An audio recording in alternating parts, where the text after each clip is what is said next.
Kryetari i Partisë Demokratike Sali Berisha këtë të shtunë vijoi turin e foltoreve në Kamës.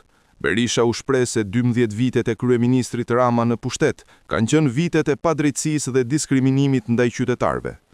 Vi këtu me ndjenjën e mirënjohjes thellë, sepse ju në zgjedhjet e fundit përmbys rezultatet më parshme dhe shkojmë të sigurt drejt garave të reja me besim të madh përfitore. Por, vi gjithashtu të përulem para jush, edhe për faktin se 12 vite kanë qenë vitet e padrejtësive më të mëdha që kanë rënë mbi ju. Kanë qenë vitet e diskriminimit më të pamerituar tuaj. Kanë qenë vitet në cilat shumica e familjeve tuaja janë detyruar të përcjellin fëmijët në rrugët e botës, sepse nuk ka patur për ta asnjë mundësi që të qëndrojnë në vatrat e tyre familjare dhe të ndërtojnë ëndrrën e tyre. Kanë qenë vite në të cilën koha pothuajse ka ndaluar në Kamës me këtë kryetarin, pseudo-kryetarin që keni. Kamza ka mbetur me një infrastrukturë në rrënim e sipër. Ndër të tjera, kryedemokrati u bëri thirrje qytetarëve për protestën e 10 shkurtit.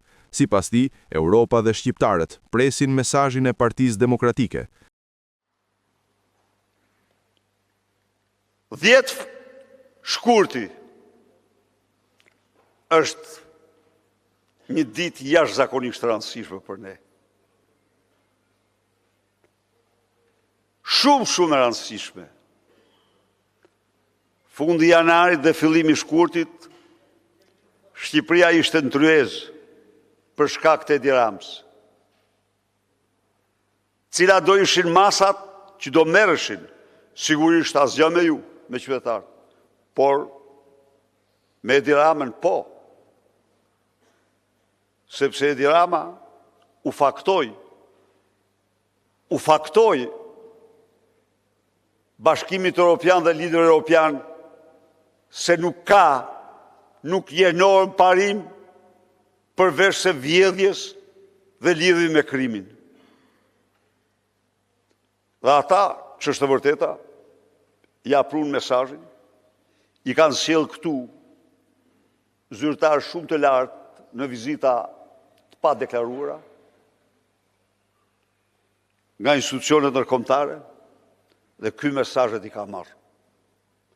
Por, ju garantoj se Europa dhe çdo shqiptar pret mesazhin ton me 10 shkurt.